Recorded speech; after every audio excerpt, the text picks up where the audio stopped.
the way. We're wanted men.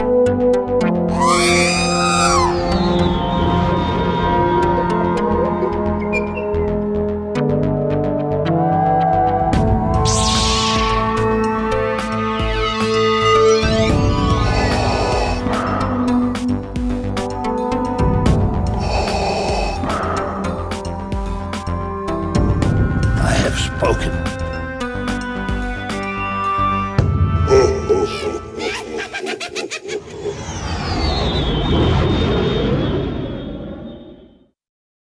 Welcome to episode 200 of the Smugglers Galaxy Podcast, your favorite Star Wars podcast for smugglers in the galaxy. Jason, we made it to 200, buddy. We did. Do you think you could stand me that long? Yes. Case in point, I'm still here, Yes. but I didn't share it in the right group. I guess I shared it myself. But anyways, I just shared it in the Georgia Alliance. Hi, welcome to Hi, 200. We got Narayan with us, joining us for a little bit to get his input on stuff and just shoot the crap for a little bit. But if you guys want to join us later, hit us up on the Facebook feed or the GASWC feed, and we'll shoot you the invite, and you can join us for a little bit. We'll descend into total chaos. Yes, it'll be awesome. My favorite kind of show. Narayan, how you doing today? Doing well. Congratulations on your 200th show. Thank you. Couldn't believe it.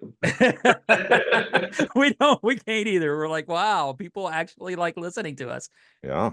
Well, what's funny is not only do people like listening to us, people like letting me know when I make a mistake. Like last week when I loaded the wrong episode, and I had like 3 or 4 people going, dude, your episode's messed up.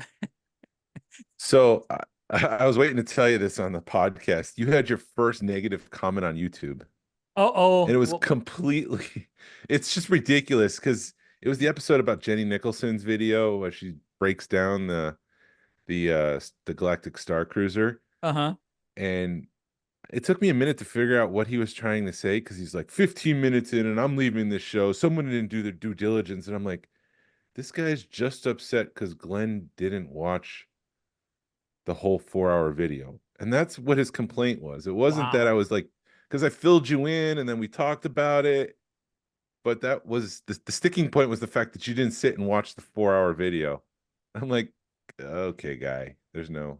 Wow, okay. that's like, yeah. But that's really, YouTube. of all the things you're gonna gripe about, it's the fact that I didn't watch the whole 4-hour video. Yeah. I guess people don't know how this podcast works. No. No. Sorry you expected more from us. Oh, geez. There's your apology.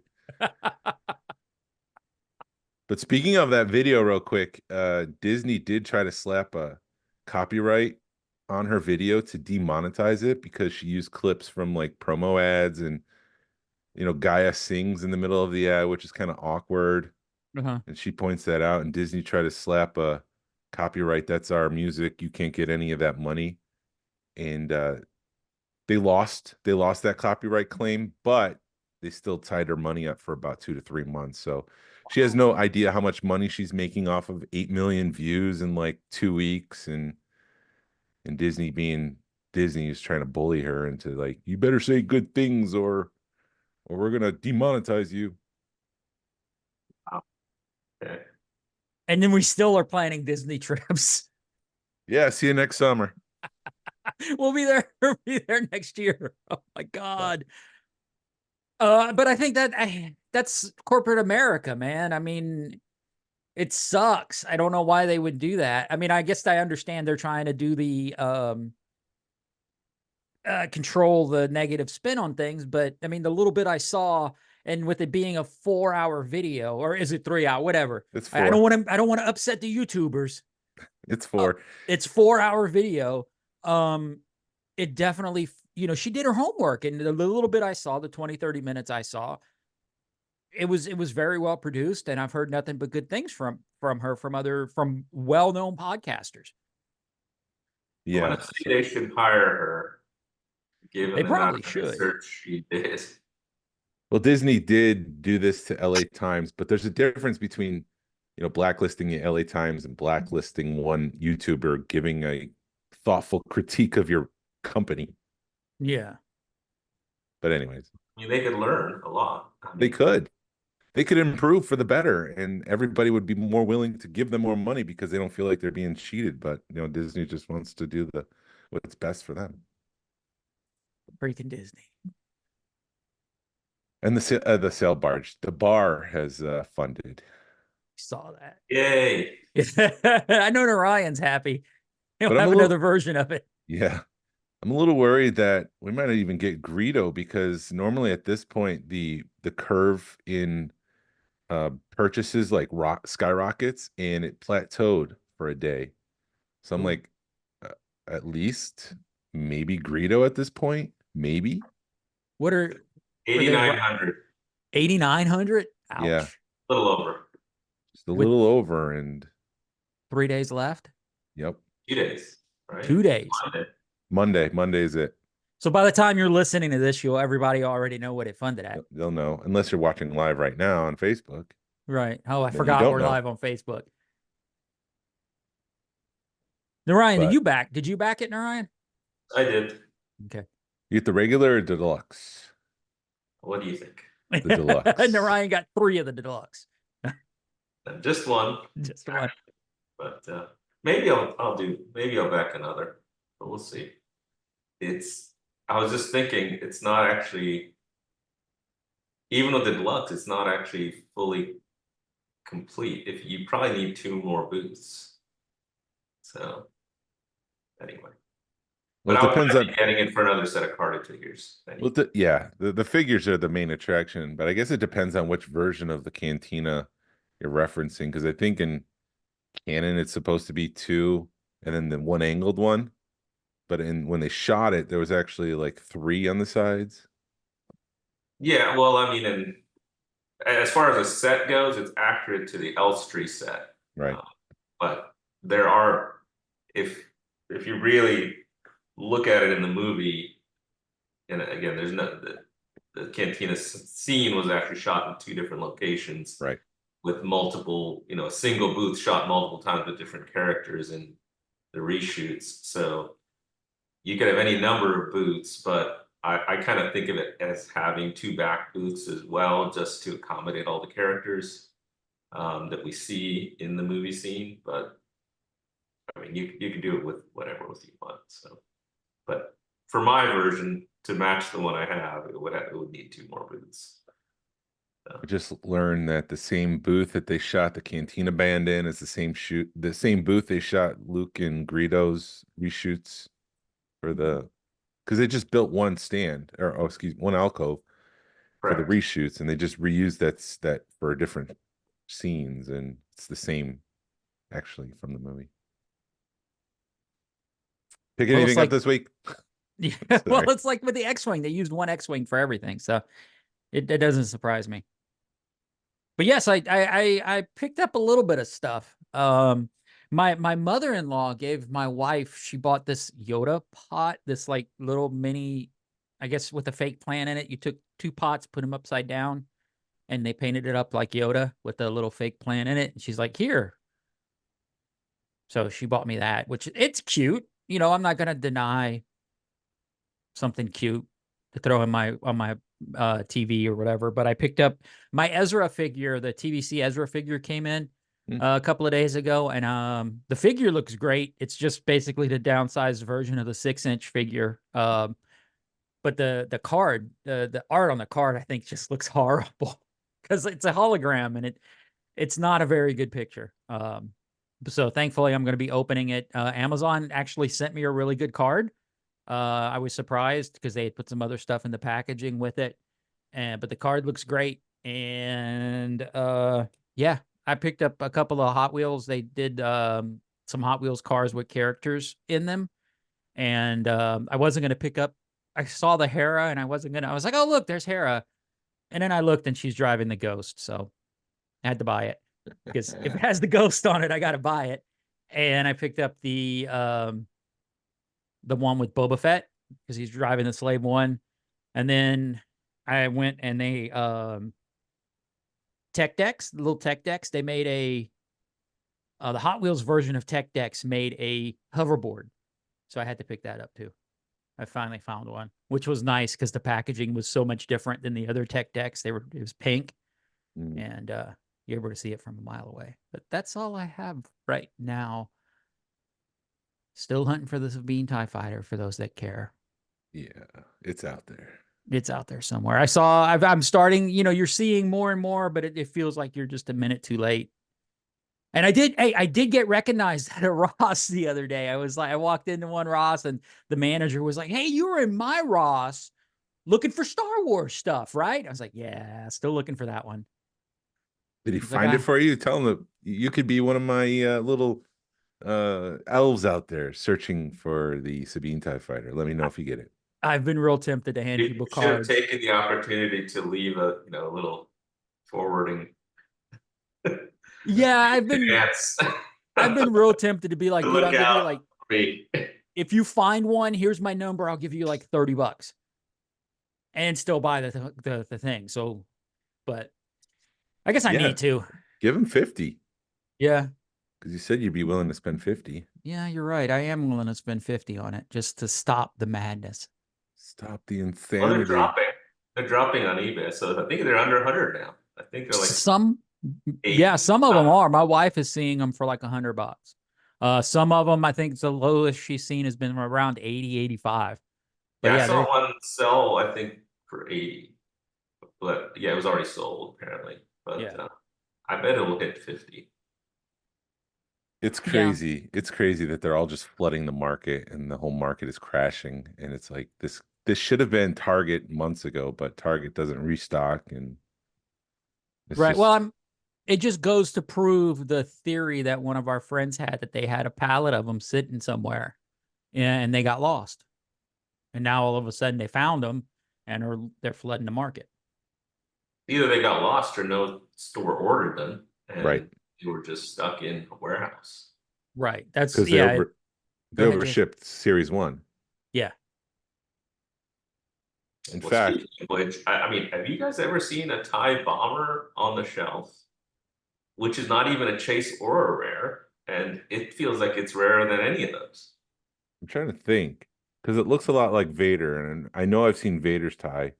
I don't know if I've seen the bomber itself. I picked one up, but it was through somebody, on the groups, but I've never seen one ever. Someone saying they found it. No, I think mine I got from Amazon. Yeah, I'm the same way. Amazon, thankfully, has been pretty good about finding those. The not the chases, but just the normal run of things. I'll normally order them from Amazon. I've got the Phantom is ordered from Amazon right now. And you can order that $120 Ghost set. Or it's $115. Yeah, that seems like excessive in my book, I guess. So is that more than buying the individual vehicles? Let's see. It's what, $60 for the Ghost, right? $15 for the Y-Wings. So you're at 30. And we're at 90. Phantom. What else does it come with? Phantom. The Phantom. The Phantom is another $15. And it has a stand, which I don't know if they were stand. Right. And yeah. So it is a little bit more. Yeah, I think Tony had said it was like a $10 or $15 extra. We just had a comment. Alex Morris said his Walmart recently did a reset and Micro Galaxy Squadron was totally gone for about a week. And he came back in one day and it was all Ventress.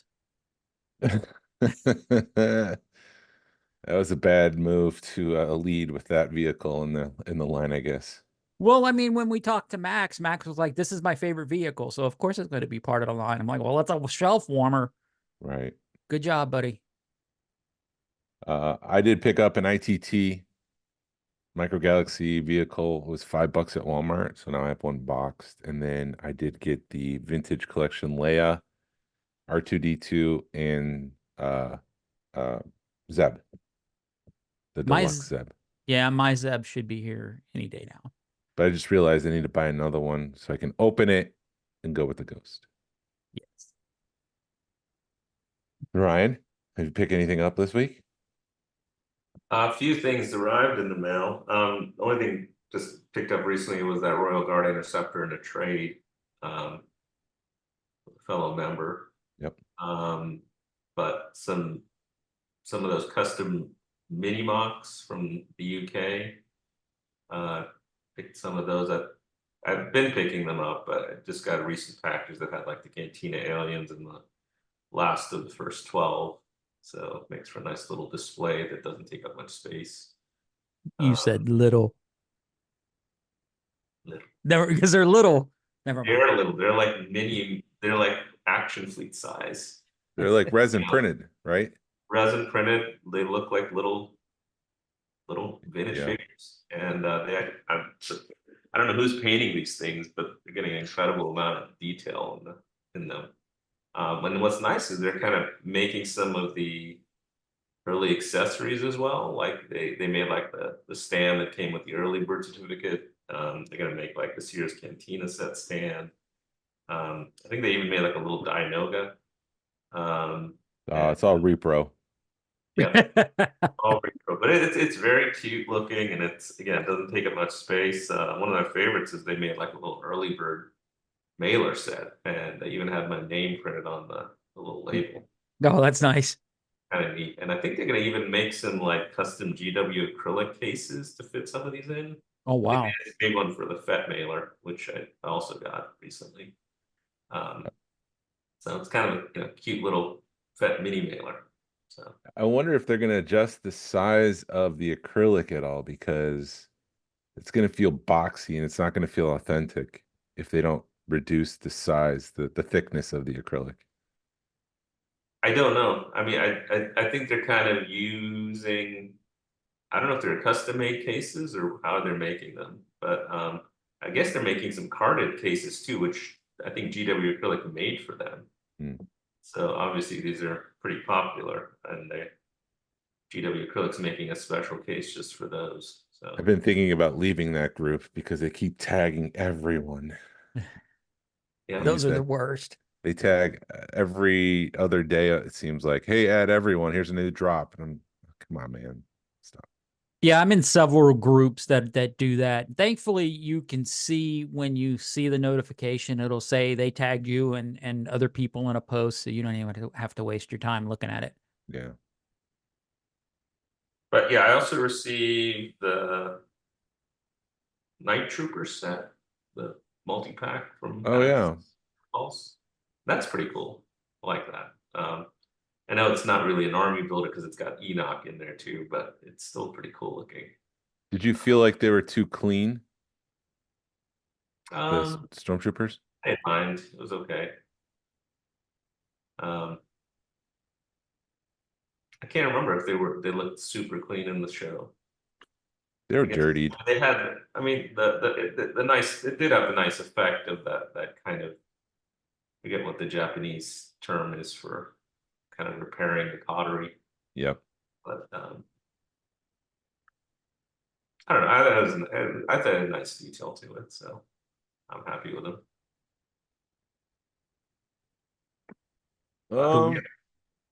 So we're having you on. You had some thoughts of the Acolyte. So if you haven't watched the Acolyte, maybe just turn us off or fast forward. Specifically about Smilo Ren, which I guess I like Smilo Ren more than Darth Smiley because they play the Kylo Ren music over him now. I thought I recognized that. Yeah.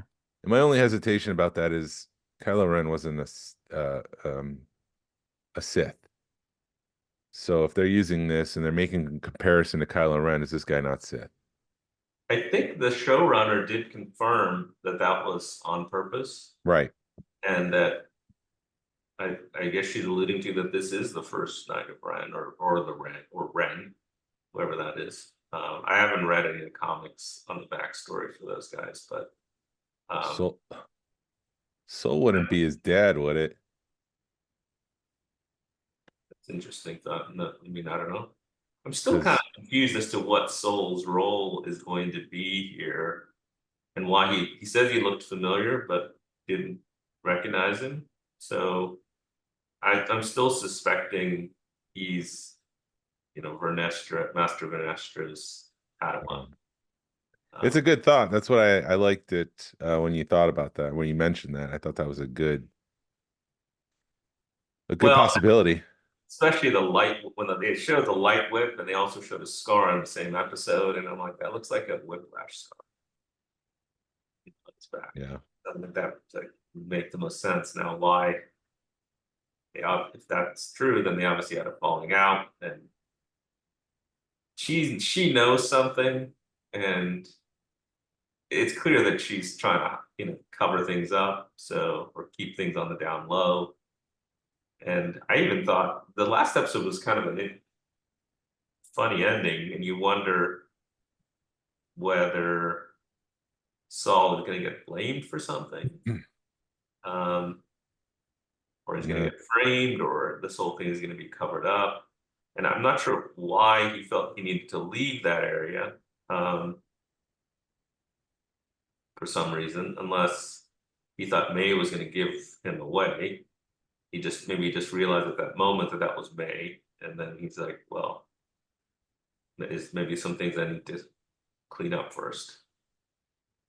Yeah, I felt like the stakes were missing from the last episode. I'm sure when we watch everything, it's going to make sense, but as a first-time view, I felt like the stakes were just not there. I didn't understand why he felt like he needed to. He was trying to get on the phone with Venestra, and then when she arrives, he's just like, I got to get out of here. And then putting on the mask, is that some sort of Sith relic? What was going to happen? It just felt anticlimactic just to see her point of view and her breathing, because it's like nothing seems to happen. There was no like flash of light and then cut to credits. It was just her breathing, and then it just cut the credits, and I'm like, that's anticlimactic. I thought the breathing was very reminiscent of Darth Vader. I think that was their foreshadowing. Wait, what's with Darth Vader and breathing? I don't get that reference. No. I'm joking. Yeah. Fine. Oh, you're just all the jokes this morning, Jason. Yes. But that's what I thought the foreshadowing was, more than the flash of light, was the fact that the breathing, and it was focused. They focused really heavy on the breathing. So I thought that might have been a little bit of a foreshadow. Oh, I have to say the characterization of Manny Jacinto's character, the stranger, is probably the most nuanced we've ever had of a dark side user. I mean, usually they're like pure evil and they're very one-dimensional. And this is like, you actually almost like see his point of view very well here. Especially that last episode this past week, which I was just like, I mean, that previous episode, like, oh my God, this guy's ruthless, pure evil. And now you're like, I don't know. It's like, what has happened to him? You almost like, you wonder, what made him turn, and why, why he is the way he is. Yeah, and who is the acolyte? Is May the acolyte? Is he the acolyte? I don't know. I want more of the dark side, and I don't want it to be a last minute reveal. I think it's gonna. I mean, you even feel like there's at least one more dark side user that's not been revealed here. Yes, it definitely has that feel, and I think it's gonna be the green lady, or it's gonna be somebody else. That'd be an interesting twist. It's either this person or it's somebody else. There's the rest of the field, but there's something going on with her that that hasn't been revealed yet, I think. There are some interesting fan theories floating around. Obviously, the island, the subject of what the island, or what's the name of that island, and some people are postulating that it's the same island that's mentioned in the Darth Plagueis novel, where the Cortosis ore is. So maybe that'd be a nice dovetail. Assuming, I don't know if that novel is canon, or are they considering that Legends now? But it should be canon if it's not. I'm sorry, which one? Darth Plagueis. No, that one is Unfortunate Legends. It's one of my favorite Star Wars books ever, and they wiped the EU like 1 year after it came out. Yeah, I guess I know I have that book. I guess I need to read it. Yeah, I saw somebody on TikTok that if they really are leaning into it being that planet, because they show the ore. They're like, well, they make a point of saying how rich this planet is with that ore, and it's the same description as it is in the book. So I think they're leaning pretty heavy on it being that planet. That's what would be my I bet. guess they may not reveal the name, and just to because I guess the planet is named in the novel Baldemnik, and but yeah, I guess it gives Disney some flexibility to not necessarily follow that story. Well, I think they're going to end up naming it if truly what they want. They just are trying to not show all their cards yet, I think. Yeah. Well, Like, at least that tells me that they were reading that story. I think she was. I mean, the when you see stuff from the showrunner, she definitely puts herself out there as a Star Wars fan, or at least pretends to be a Star Wars fan. So I'm assuming she knows some of the EU, and if she's hanging out with Dave Filoni, some of that's got to rub off on you. I do like the theory that Venestra's Padawan fell to the dark side and she had too much compassion to kill him, Right. too much attachment. So that's the secret that she's harboring, that the Sith exists and that her former Padawan is one of them. And she feels failure. She feels like she let her whole Jedi down, and she's just been masking that truth. And that's what she's been keeping a secret. Do you think she's aware of what happened on Brenda? I don't know. I think that's a separate incident. And I think maybe I can see it where the Jedi are just, we're leading up to the Phantom Menace and they're faulty and they're all harboring their own secrets. Yeah, I mean, the one thing that's interesting, I saw a clip about if any of you watch Rise of Skywalker more than once. I've seen it twice. Okay, there's a clip of the Emperor saying at the very end, when he's facing Kylo and Rey, I think, in that final confrontation, about, the dyad in the Force, it's very rare. And he actually says the words, the power of two. Huh. And it basically, it's like, it's like giving life or something like that. So I wonder whether they're making some kind of connection there with this show, because you wonder whether May and Osha are another dyad of some, essentially they're one in the Force. But yeah, I mean, it's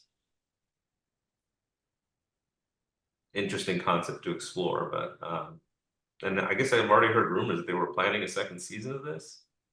That's the talk. Originally was thought to do a second season, but anyway, I feel like I need to see less Jedi stuff and more of this dark side. I'm in the same boat. He seems the most interesting character so far. Yeah, I just want a dark side show, I guess, is what I want in the end. And I'll be honest, May and Osha seem very flat type of characters. They don't seem very if they're the main characters, it's hard to kind of root for them because I don't know what is really motivating them at this point. Yeah, that's why I feel like we need to see everything before we make judgments. Right. It definitely. I mean, I keep harking back and forth because they were all like, "Oh, it's a dark X-Files style show," and it has feelings like that, but it's not 100% what I would be expecting from a quote unquote X-Files murder mystery type Star Wars. It's like they need to push it a little bit further than what they've pushed it. The hardest thing I've seen has been the Stranger killing all those Jedis. We've never seen that before, and he kills them with such anger, and it's hand-to-hand stuff. Like when he snapped that guy's neck, and then when he stuck the Padawan with the 3 lightsabers, and then there's another part where he has a lightsaber through a dude, and then he pulls the other guy close, and so he's got 2 people on a spick, basically. So I mean, that's been pretty hardcore, but that's pretty much it. I was expecting a lot more grit out of this show than what we've been getting, but we still got 2 episodes left, so I guess we'll see. We will see. I do have an interesting theory because somebody had mentioned Darth Raven coming, like the stranger actually becoming Darth Raven, and they kind of leave that open for when Osha puts on the helmet. Maybe she, and I want to ask you Darth about the Revan parent. from the Knights of the Old Republic. It's like 1,000 years ago. Yeah, Is that's it? way Is out it? of Yeah. Or which one was it? Or was it Plagueis? I'm sorry, Plagueis. Never mind. She My becomes theory Darth goes. Plagueis? Never mind. Never mind. He never becomes mind. Darth Plagueis. It's the wrong species, but I guess. Okay, never mind. Never mind. Here we go. I'm gonna have another thing on YouTube. Somebody's gonna hate me because I Oh, didn't do my I math. think what you're talking about is I heard this too, that he's Darth Plagueis' master, Darth Tenebris, who's a Bith, Yeah. had more than one apprentice. Okay. They didn't know about each other. Yeah. Some people think that I think Venomous is the name. Some people think that this guy's actually Darth Venomous, and Darth Plagueis kills him off in the novel, and basically becomes the only apprentice. What what I was getting at was the rumor had it, or people, there was a fan theory that Keanu Reeves, it was Darth Raven that Keanu Reeves was going to play, so it blows everything that I was going up. But I thought the guy that's playing the stranger is doing a really good Keanu Reeves. Yeah, it's just the wrong time. They'd have to change a lot of stuff, and I'm pretty sure so a lot it's of like, fans would be upset. Alex Winter's going to play Darth Sidious. And George that's what I Carlin. They're was going to do a going deep fake for. for George Carlin. Here I had this really awesome thing, and it gets blown They up in changed 2 Gianni minutes. Mundi. Why not? Right? Yeah. Never mind. Oh, all right, you YouTubers, come on, bring it, We're getting a lot of people yelling at us right now. Yeah, we do. People are like, "You don't know your Star Wars." Well, I do know my Star Wars, but just not that much of a nerd sometimes. The other reason we wanted to have Narayan on was to share his perspective of the fun. And by the fun, I mean the rogue fun. Oh man, was that just 2 months ago? It doesn't feel like it. It feels like it was years ago. Yeah. That was amazing. I think I took like a month to just even like collect my thoughts from it, because it was just so much that happened so fast. And I mean, when you look at, it's 7 years since the club started. Yeah. I mean, for us to put on that kind of event with, the people that came, and I mean, it's just amazing. I still can't believe we pulled it off. I mean, it was a pretty major event, and I was exhausted both mentally and physically afterwards. I mean, I had a busy month with a lot of other things. My son graduated high school as well that month, but it was such an amazing time. And I was pleased that so many people received it so well, and still looking forward to hearing some of the firsthand impressions from a lot of people. I've received a few messages, received a few thank you notes, and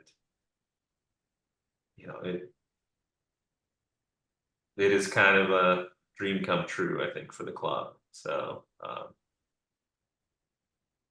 still thinking about it, where we were about a year and a half ago, when we first came up with some ideas for this and how it ended up. I mean, I couldn't have imagined it. So. But testament to both of you guys and all the other people who helped, Mark as well.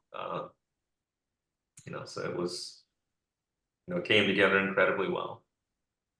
How was the party? I mean, you're at your place. They inducted John Celestri to the 501st honorary, and unfortunately, Glenn and I were late to it because we were busy setting up. And the party was great. I felt bad that you guys were missing some of it. It was probably the largest Star Wars gathering we've ever had at my place. Mm-hmm. And I just you have to really kind of step back and think like, what you're witnessing at the time. And because again, it's all these things happen so fast that you kind of are in the moment and you just don't. But it's so uncommon to have, that group of people all in one place. We're talking about a who's who of Star Wars collecting. People that have contributed major things to the hobby. Have Steve and Ron and Chris G and Gus Lopez and Jason Smith from the UK, the Swedes, and so many of our friends from across the country from all the different clubs. A lot of the leaders of the different clubs were there, but it was just a great mix of a lot of different people, and just to see them all enjoying themselves for a few hours, at my place, and of course, having the honor of having such a legendary animator, John Celestri, being inducted at my home. That was, a bonus. Yeah. And, such an honor to meet him.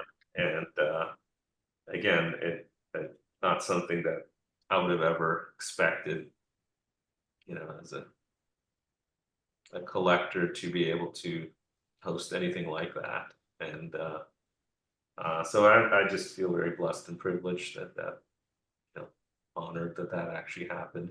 So Pretty awesome.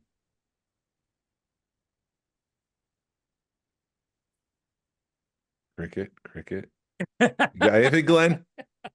No, Have any no, it questions? was Friday was the party at your house. I thought was a fun time. It was kind of a bummer that we missed the big chunk of it, but I mean the couple of hours we were there, it was a nice relaxing time, at least for me. I think Jason, we sat back, had a couple of beers, a cup and a cigar or two, and it was a nice way to recover from what we had been through, because it started off with you with the hike, and then me getting all the stuff over there, and then you met us afterwards, and it was a nice way to relax that Friday night. I'm trying to think where to go next, but no, But like Narayan was saying, it was the whole thing was a blur because right.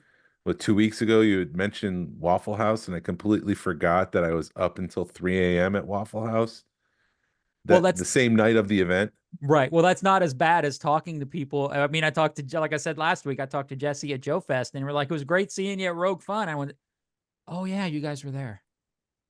Oh yeah, that was a month and a half ago too. Right. But it was one of those where they caught me while you're running around trying to do other stuff. So, yeah, that just the whole event was amazing. It was just an amazing event. And, yeah, I know the Ryan, like the week or two after the event, you weren't talking to anybody. You were just, I'd try bringing something up, and you're just like, I can't talk about it right now. I need to decompress. So yeah, you definitely took I mean, not in a good way. You took your time and enjoyed it. And I think I'm trying to take your perspective on things where it's like, all right, just slow down and decompress. And I'm just like, let's do it again. And y'all are like, no, wait, whoa, wait. Yeah. Because I was still riding that high, I had exhaustion for 2 weeks. I mean, I think I've spoken to Ryan Shaw a few times since the event, and I think something he said really kind of hit it on the nose when he said, like, it's, this is like the biggest, geek wedding I've ever attended. And, and I'm like, that's really what it felt like. We were putting on like a major wedding or, some kind of major event. And it's just kind of like a culmination of so many different things. I mean, not just our planning for this event, but just kind of where the club is right now and like how far we've come. I remember I not able to make this, a year or two ago when you guys held like the leadership retreat. But I think Jason, you brought up like, where do you want the club to be, in the next 5 years? And if you had told me when, I joined this club that we were going to put on an event like that in less than 10 years time, would have never believed it. Mm-hmm. So, and again, it's the connections that we've made, both in the hobby and locally and, nationwide and internationally, that allowed it to happen. So the fact that we're being mentioned on podcasts like David Quinn's podcast and the Vintage Rebellion, that's amazing that people have made a trip from other countries to come here from across the country. So it's just,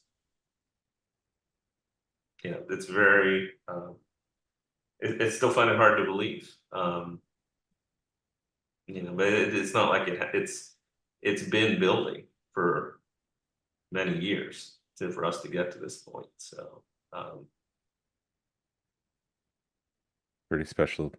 it is Yeah. very Right. Yeah. And I do have to, it is a testament to you, Narayan, because you've taken a lot of that on your shoulders, the background stuff, as far as building the network. And it basically, I think, started with the summer social, and it just built, the summer socials built year after year after year, and it's just become legendary. And I think this was the next step from, the summer social building from like 20, 30 people to 150 people to Rogue Fun. So, I mean, when you take a step back and look at the broader picture, I mean, it's a lot of work, and it's a testament to you, Narayan, because it's like, you've opened your home so many times to so many different collectors, and have built a lot of the networking with a lot of the people. So, I mean, I got to give props to you, because I don't think without you doing what you do, Rogue Fun wouldn't have been what it was. And it's you've been working at this for 7-8 years, or even longer than that. 7-8 years with the club, and who knows how long before that. Yeah, thank you, Glenn. Yeah, it's, and I think I've said this so many times, but these events are really about the people that come, and they contribute so much to the atmosphere and the excitement of what happens. And we can host any event, but the quality of the people that come and interact with each other is such a big part of it. And of course, when they're enjoying themselves, they go and tell their friends, like, oh, you got to come to this event. Right.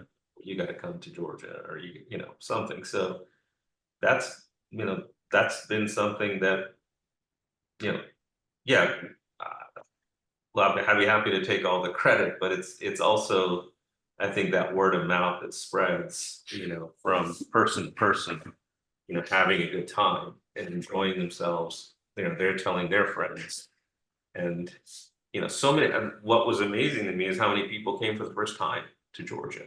People that had wanted to come for so many years just weren't able to do it, and then finally came for this event. So I just had to give him a reason. Yeah. Right. A big reason. We had to make them an offer they couldn't refuse. Oh wait, wrong franchise. I'm sorry. Right. Tug on it, Jason. Right, and and then I got to give Jason props for putting on a hell of an event. He shouldered the. It's a three-headed monster, but I think the two of y'all, you with your networking, and then Jason your with his creative energy and creative, just your creativity. It's been amazing. And I think this was kind of your initial idea, and I think you really took it by the horns, and yeah, credit to you. I mean, it's. Thanks. That's not. I wasn't a lot fishing of for amazing compliments. stuff. I know you weren't, Jason, but you got to give credit where credit's due. Yeah. No, absolutely, absolutely. But yeah, I'm I still have a hard time kind of coming up with words. I still don't think I usually write something after every summer social. I don't think I still haven't written anything about Rogue Fun. Wow. Maybe it's easier for me to talk about it than writing it right now. But yeah, it has to be one of my favorite events, and it's it's hard when you're putting it on to enjoy it as much. But it had it had everything that I want in an event. I almost wish I could have had like a clone of me being like an attendee Yeah. at the same time. Because it's fun that, we recorded that David recorded some of the audio for the panels during the main event, because I feel like I didn't listen to them as much as I wanted to. And Yeah. it was so great to kind of listen to them again. And it's the same thing with almost all the other events that happened during the whole weekend. And in some ways, I was a witness, but you're also trying to handle, things behind the scenes and logistics, pick up people from airports, so forth like that. And it's hard to kind of just sit back and just be a witness to it. And but that's okay. I feel like if I made it easier for other people to enjoy their weekend, that's all I needed to do. Because for me, that so many people did that for me when I attended other places and allowed me to enjoy without any stress. So. Yep. Well, I think it's going to be a quiet year for the Georgia Alliance of Star Wars collectors. I also think that we'll probably auction off the last lunchbox that's in good shape soon. We've got one of those. We've got some beat up ones. I don't know what to do with those. We still have leftover patch sets. Yeah. Yes. Everybody still Yes. wants to purchase. And we've got signs. We got all kinds We of will stuff. probably do some giveaways for those as well. Yeah. No, the I whole was just tired of shipping out so many swag packs. I just need a break from that for a while. I don't know how you handle that, Narayan, and I don't know how your wife lets you handle that, how your wife puts up with it, but it's amazing what you do with the patch sets and the amount of work that goes into it. And then not only managing it, but or producing it, managing the producing of it, you manage the distribution of it. And it's like, I don't know anybody else that could do that. You're just so focused on that. You do an amazing job with it. Yeah, no, I mean, really, those people helped this show happen. So it's kind of the least I could do to get that out to them as soon as I could. Yeah, because I mean, yeah, they really helped fund that show. Yeah. And weekend. So, and big thanks to all those people that stepped up and believed in our project. So.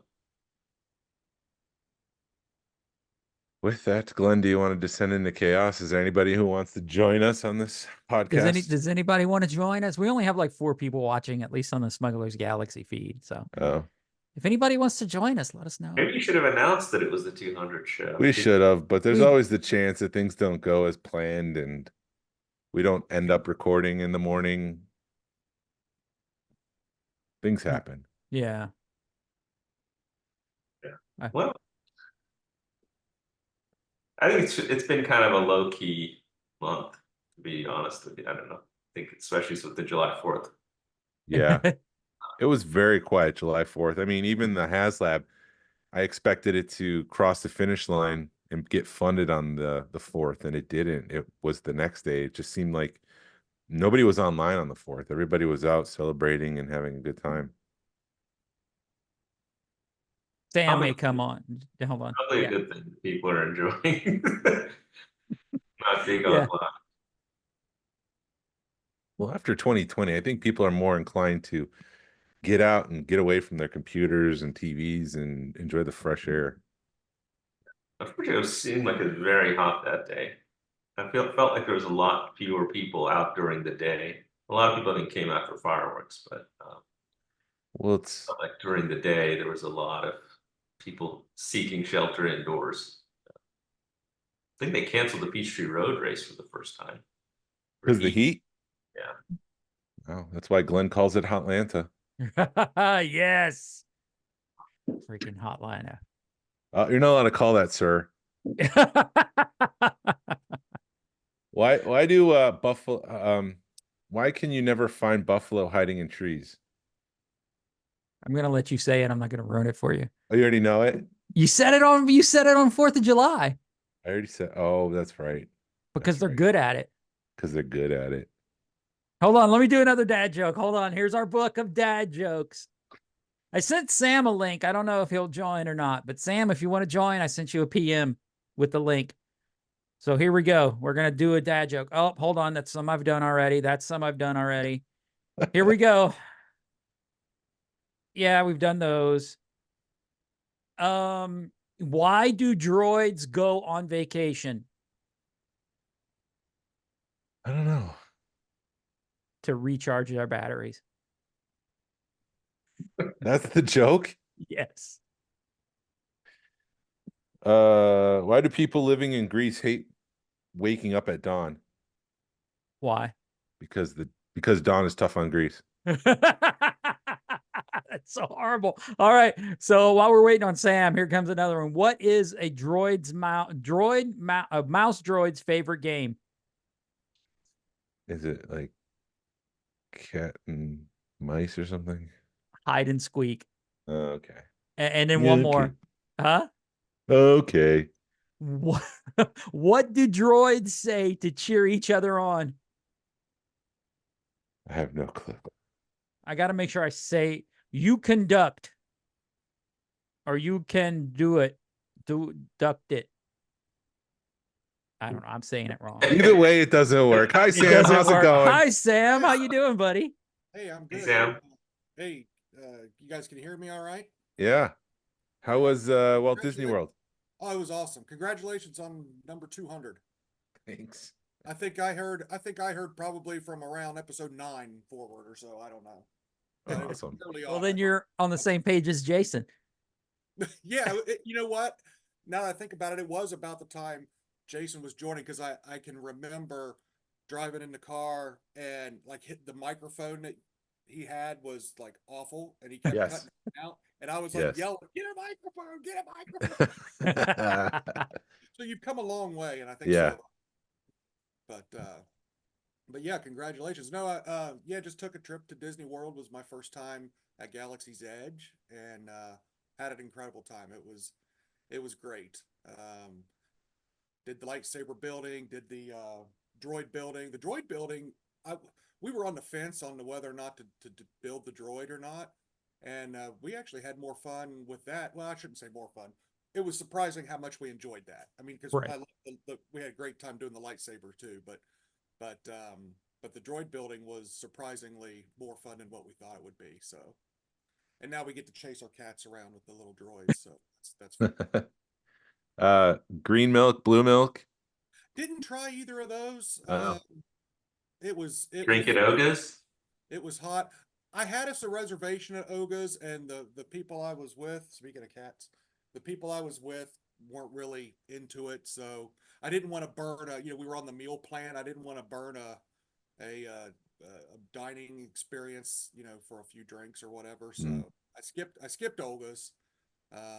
But that was sort of my concession of that 3/4 of a day at Galaxy's Edge was sort of for me. And so the other 4 people in my group, they tolerated it. So I felt like it was a nice concession of they were nice enough to let me do my thing. They didn't want to do that. Then I went ahead and canceled that. So, but yeah, it was great. We were there for a week and hit all 4 parks and my wife's had some health problems and so Disney was nice enough to give us the DAS pass, so Good. we skipped most of the lines, which was great. Good. Well, it wasn't so much that you skipped them, but we were able to do fast passes for every ride and at no charge. So that made the trip 100 times more enjoyable. I've joked and said that I would never go back to Disney World without a handicapped person again because it was it's like once you've done that, going back, like imagining having to stand in line would be be awful. But no, it was great, and very appreciative that we got to go. So Did you get a Ronto wrap? No, didn't do that. I was just focused on the stuff, and I only bought souvenir wise, other than the lightsaber and the droid. The only other thing I bought was a little statue of a what's the little owl that follows Ahsoka around I want to say Morai, but is that right? It is Morai. Yeah. Condor. Yeah, it's like a little statue, just a little plastic statue that I sat on my desk at work. But that was the only other souvenir that I bought. I almost bought a Jedi robe. But I decided last minute, really didn't need that. So, after the rest of the expense of the trip, I figured saving $250 on you on a Jedi. And you wouldn't have been able to wear it in the park, so I don't blame you. Right? Yeah, yeah. So I wasn't there when the hotel was there, so I have no idea what. Wait, you can't wear a Jedi robe in the park? Yeah, I think they've walked that back because I took a Okay. Just photo the of a robe, dude. not the full outfit. I took a photo of a dude who was dressed just like Cal Kestis in the park. Oh, okay. I did see the Mandalorian walking around. Oh, Really? Yeah. Oh, Sabine? Oh no, she's on Disneyland. Yeah, I didn't see Sabine. It was just the Mandalorians and I just got a glimpse. I mean, he was like way over there, and we were headed to do the lightsaber, so I didn't, With Grogu or just him? I couldn't tell because I just saw like from chest up. I assume he had Grogu with him. There was a big crowd around him, so Yeah. it was right when we were walking in. It was like one of the first things we saw. But got to ride. I did Ride of the Resistance twice, which that's an amazing ride. oh, yeah. Amazing ride. More like an experience than a ride. It really is. It Yeah. really is. And that we did, we did the Millennium Falcon, and the 12-year-old came out in me, and I told we had five people in our group, and then so when we got up there, a single rider joined us, and it was a guy our age, and I told him, I was like, listen, I don't care where they tell us to go, I'm the pilot. I'm like, you're joining our group, I'm the pilot. And he was very understanding. He was like, yeah, Dad, no problem. Thanks for letting me join in with you. So, I'm the captain now. yeah, my son Adam was in the Chewy seat, so I got to tell him punch it, and he hit the light speed. It was pretty cool. Nice. I don't think we did well flying, but that was fun. I mean, the whole it was worth it. It was worth it. And then my actual favorite ride, other than Resistance, for the whole experience, was the Ratatouille ride in Epcot. It's very similar to It is. Resistance. It's a similar type of ride, but that one was fun. So Absolutely. Yeah, I love Ratatouille. yeah, that was a good one. So if you're ever in the area and can make the trip happen, I highly recommend it for sure. So. And how was the JediCon? It was good. I actually had to miss the day of the show because we went to the beach that day, but I went up the Friday night during setup, and it went real well. As a matter of fact, tonight at 6 o'clock, we're meeting at a restaurant about an hour from here and starting to plan next year's. So yeah, it was good. I mean, we raised more money than we raised in the past. So I know if you listen to David Quinn's podcast this week, he had Tom Boone. yeah, Tom, yeah, from the DC Club had come over, and he gave a review of the show, and it was really good. It's always a good time. I mean, it's never anything that's gonna blow your mind, but it's always surprising what ends up there. So, and I sent Jason some pictures that I'm still working on my evil eye. There's always a gentleman there that's selling 90s or 90s and early 2000 stuff, and it's always buy one get one free, and it's dirt cheap prices. And every year I've picked last couple of years I've picked up some micro machines for Jason, and he had a couple of good ones, but I didn't get over there in time to snag it for him. But is he selling his personal collection, or is he getting this from people? no, I don't think it's anything new. I think it's stuff he's had in box. I think he was like Okay.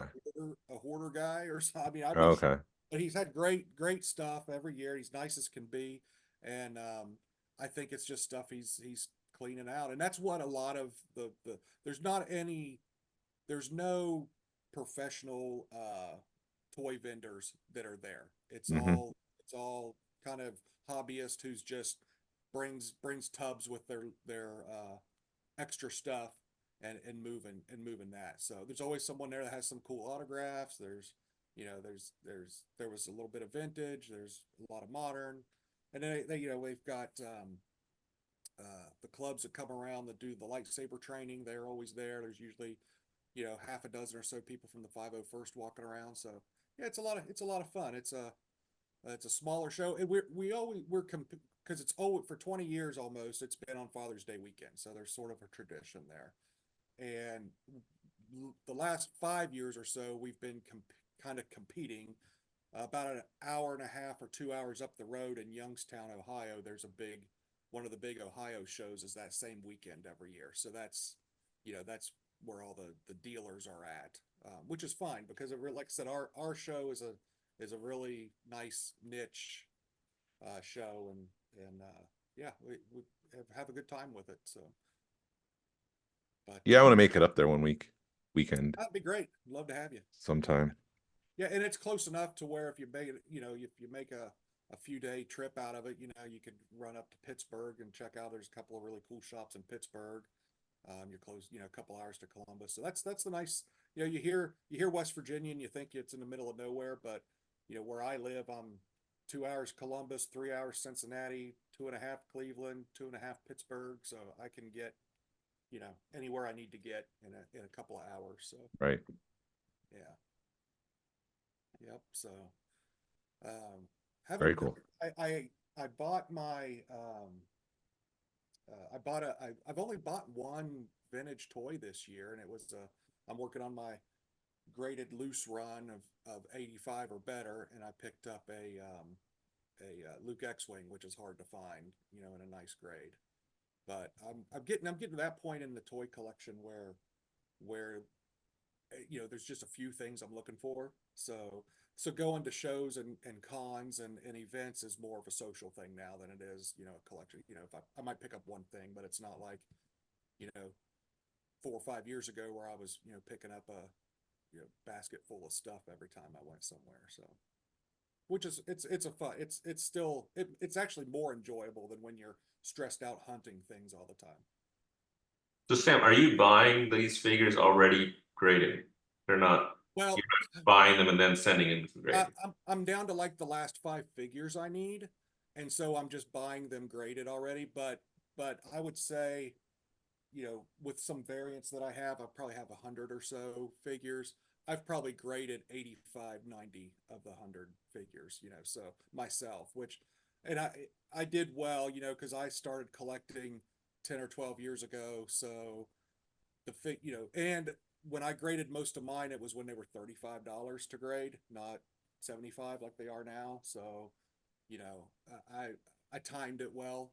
So these last 4 or 5 figures that I need, it's getting hard. Like I go to the Xenia show or Columbus Toy Show, and I look for vintage loose figures that I think are gradable. They're getting harder to find, and the loose ones are the really nice loose figures complete are in collections right now. I think. I mean, it's very 10 years ago you could go to one of those shows and pick up 4 or 5 minty figures and grade them and put them in your collection and do great with them. It's getting really hard. So I kind of gave up, and that's why I'm like, okay, I'm just gonna buy these last 4 or 5. So And yours are all 85?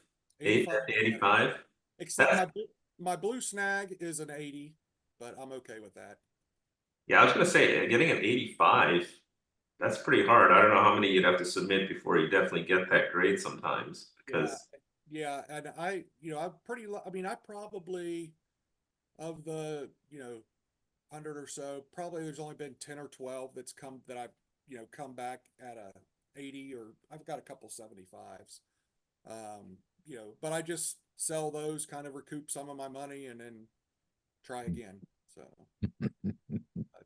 but I really enjoy it. I enjoy the collection. It's sitting on a shelf right next to my chair in my man cave, and can look at them and enjoy them. So it's nice. So, but yeah, and then I've gotten into collecting cards, the tops. Oh, that's right. Yeah. I'm doing modern and vintage stuff, and I've gotten into getting them autographed. Most of them I try to do in person, but I've done a few send outs to SWAU or official picks, and that's been nice. I used to do that with the Evolution set. Yeah, that's a cool set. But Topps has kind of gotten like Topps has gotten a lot like Hasbro. They never put out. They used to put out a set for every kind of release. So, but they didn't put out a set for Andor, and they didn't put out a set for Ahsoka, and they haven't put out a set for Acolyte now, and there's only been one release this year. There's usually 10 or 12 new sets a year, new products a year, and there's only been one so far this year, and it was a Phantom Menace, anniversary type of set. So it's been slim pickings this year, and it's a lot like the toys. I mean, there's seems to be fewer things that Hasbro's making. I was excited to see that the Cantina was backed. I didn't back it. I don't have the space, but I'm glad that it got backed. I'm not. What do you guys think? Do you think it's going to hit all the tiers? I mean, No. yeah, I didn't think so either. Be lucky if we hit Greedo. Yeah. I wanted to think ask it's about. the second tier. You think so? I think so. I hope for everybody's sake that that it gets as high as it can be, but I don't. My thing is, and I know what they were trying to do with trying to keep it modular, which I think that was smart, and I appreciate that. But with not having a floor, I think really hurt the.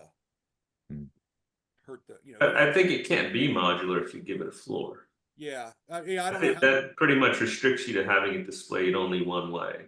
Yeah, and I get that, but I think, but hopefully there's some 3D printers out there that come up with something. I'm sure there will be. There'll be some creative people in the hobby that comes up with a way for people to display them, with a floor. Because I don't know, that just. I'm sure Cardboard Galaxy is going to make a floor. Somebody could just 3D print a floor, but There's also polystyrene tile flooring for models. There's the right scale that you can buy. Put that down. With Topps cards, and I hate to be negative, but is it like for lack of a better term, a dying hobby, sort of like cars? Like we talk all the time how people who collect cars are having trouble selling it because there's not the car culture anymore. G.I. Joe, Star Wars to an extent is an older skewing franchise. Is it with just trading cards in general? Well, it's like every collectible right now is down as far as if you look at values and things. I'm actually been because I buy and sell on eBay. I sell stuff to fund what I buy, and I've actually sold more, in the last couple of months on eBay than I had the prior 2 months. So I've done okay with it, but it's definitely not. It's definitely not what it was 5 years ago, and I think some of that is the lack of enthusiasm with how the shows have. I think if more of the shows were more widely received. I mean, there's a lot of people that like them. I've liked most of them. I mean, it's Star Wars. I'm a Star Wars fan, so I can appreciate everything for what it is. But there was definitely opportunity missed with kind of ever since Book of Boba Fett.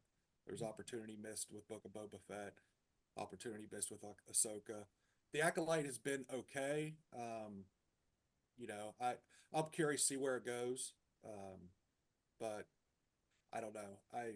I was thinking while I was actually driving to the bank while you guys were and I was listening to you guys talk while I was running a couple of errands this morning, and I thought to myself, it seems like my problem with the Disney era is it feels like they don't do the work for the casting.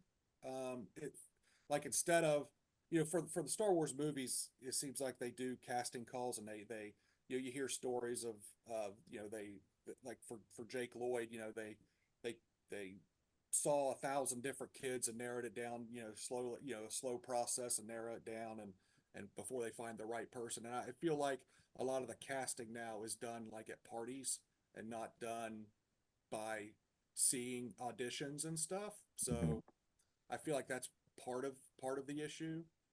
Because some of the acting's not real good, but better than me, I guess. But yeah, so I can make a better OSHA. Yeah, I like OSHA a lot better than I like May. May's awful. I mean, Yeah, but they're just missing motivation. Yeah, well, I mean, it's like 1 minute. Like I still can't. I've heard some explanation of in what was it, episode 4, she's ready to give up or turn herself into the Jedi, and then episode 5 she's fighting Jackie and stuff. It's like I don't understand. Yeah, something's missing. Something's not right with her character. OSHA makes more sense, but I don't know. I really like what Manny Jacinto's doing with the Stranger. I think that's cool. I'm not really a big fan of the helmet. I don't like the smile, but hey, whatever. Well, do you So prefer Darth Smiley or Smilo Ren? I like Smilo Ren. Yeah, I think Smilo Ren is more clever, the clever use of language. But I have one thing that I think we all have to come to grips with is we're all aging out, and they don't really care what we think anymore. We're not Right. we're not the demographic they're shooting for. My son probably would take a look at that helmet and say, "Oh yeah, that's cool." So and that's what's important. So Yep. I'm trying to come to grips with they're not making these things for me anymore. So I try to enjoy what I can pull from them. So Hashtag keep Star Wars alive. Yeah. that's right. I mean, that's a creepy looking helmet when you think about it. When you take a step back and look at it, I mean, I think they've pulled it off with the smile. It is kind of off-putting, but if you have something smiling at you with a lightsaber that's getting ready to kill you, it's kind of creepy. I kind of love that helmet. It's got kind of a xenomorph kind of look to it. Yep. I could see that. Alien. It just to me it lacks originality. Like it to me, I look at it and I see the Venom Spider-Man. Okay. Yeah. I look at it. So used to, and that's kind of going back to kind of where Disney has dropped the ball is I don't think any new creatives are going to be taking from Star Wars like they used to. I mean, it feels like now the creatives are taking their inspiration from other places, and bringing it to Star Wars instead of kind of Star Wars being the place where other people draw from, if that makes sense. Yeah. I wonder, you hear all these stories about people like kind of being hired and then like year or two later they're like removed from the project. You wonder how much kind of creative control is inhibiting some of these people. Because Lucasfilm is kind of like sometimes just put the kibosh on a lot of these projects, and you wonder, it's like, well, are the most creative people even want to do Star Wars because they're like, I'm tired of all this control. Yeah. I have heard the theory out there with the cortosis, and I thought it was cool that and I'm not big into the EU. I never read a lot of the books or comics or anything, but I like hearing what the stories were. And, I guess that cortosis planet is where Plagueis and his master hung out. So I think if they're trying to connect those dots, then I'm, I could get excited about that. Because I love the Plagueis book that's kind of the thing with Disney's like, well, why don't you got this? Just make that. Just make that. And that would be great. But, Well, I think one of the big things I think fans miss about Star Wars and even Marvel is they want to see connections between projects and connections between movies. They want a sense that this whole universe is connected together. And I feel like that's been missing. And I know they're trying to do that with the Mandoverse and kind of connect those up. Yeah, I mean, I think at least, by mentioning cortosis, it mentioned something that's kind of been in the EU for some time. And, I think it'd be great if they mentioned Darth Plagueis, and then that would be like amazing. I don't know if that's going to happen. yeah. I feel like that overarching kind of connection is missing. And even in the MCU lately, I mean, it just feels like the stories don't feel connected. The other option, one-off type of stories or series.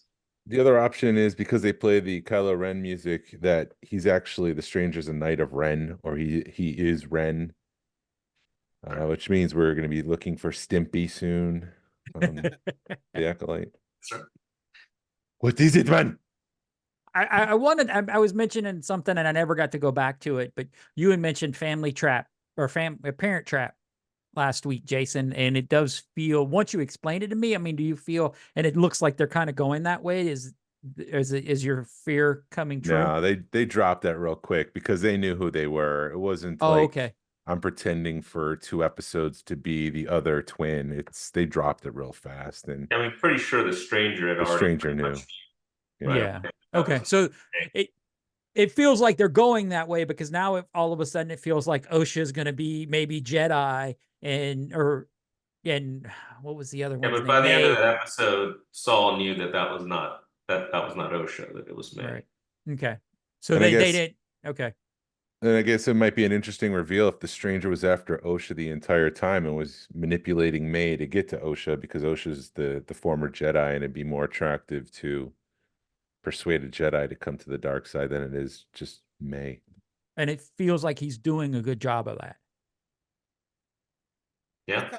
I kind of think that with with his scar, and then they showed that whip in the same episode, that maybe because that was it. What's her name? It starts with a V. Is it, I want to say Venestra. Venestra. Her character's been shady the whole time, Mhm. and Yeah. it kind of makes me feel like the whole thing's about her cover up, and so I'm thinking that maybe she was she was Manny Jacinto's master, and then at the end of the thing, it's going to be her cover. First off, I think Saul has to die, unfortunately. I mean, because I like that his character, but I think he might end up being the scapegoat. I think Venestra might end up framing Saul, and then that'll be the excuse for how the Jedi didn't know, of the Sith presence. That could be how they could cover that up. But Yeah, I mean, it's coming off that the Jedi look much more shady than the stranger right now. Because he Right. seems at least very straightforward and honest with Osha right now.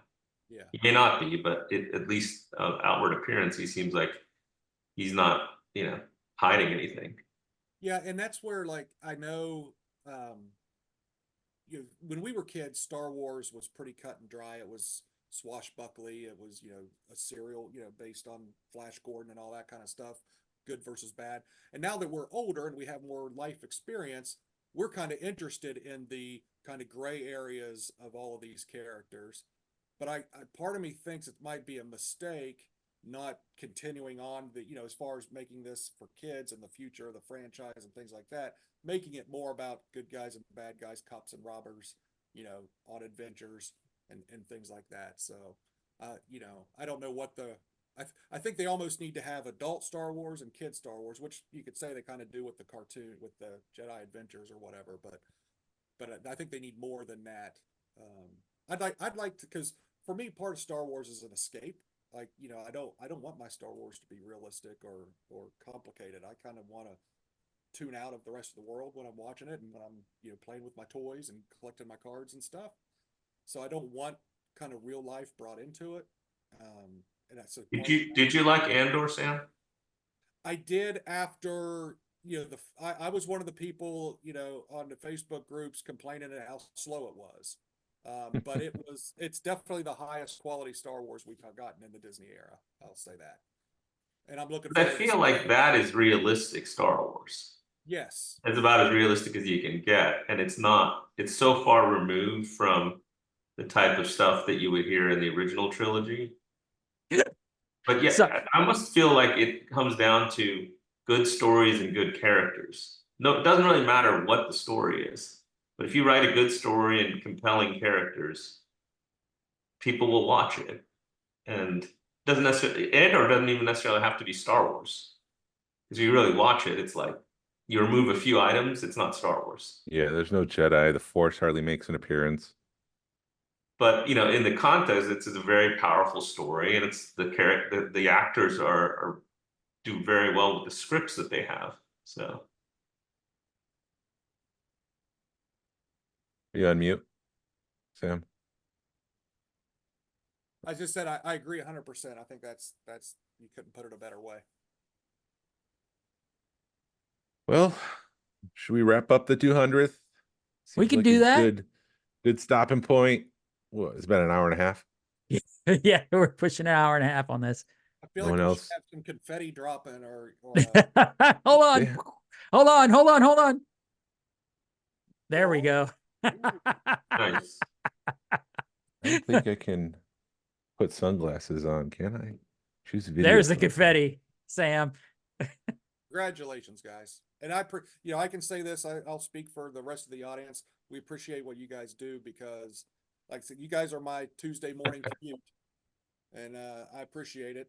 And keep it up. It's been nice getting to know the other thing that's really cool is everyone's personable. We get to know each other and appreciate that. So appreciate what you do. Keep it up. Thank you. Jason, put on Thank God, sunglasses man. for those not watching or not watching at home. And thank you for listening to the Smugglers Galaxy podcast. If you could, please leave a like and a 5-star review of the show anywhere you listen to podcasts. It really helps us out. Points people to our show. You could follow us on social media. You can find us on Facebook, Instagram, and YouTube. Send us an email or message us as long as it's positive. We love feedback and we love to make you part of the show. Our email address is smugglersgalaxy@gmail.com. Thank you to Alfonso Riviera for the Smugglers Galaxy logo. And thank you to Levi Waterhouse for the music. People, collect for the love of it. Hashtag vote with your wallet. Sabine will be on next week. Pass on what you've learned. Be a positive force in the collecting community. This is the way. This is the way. Man. Say it, Sam. Say it. This is the way.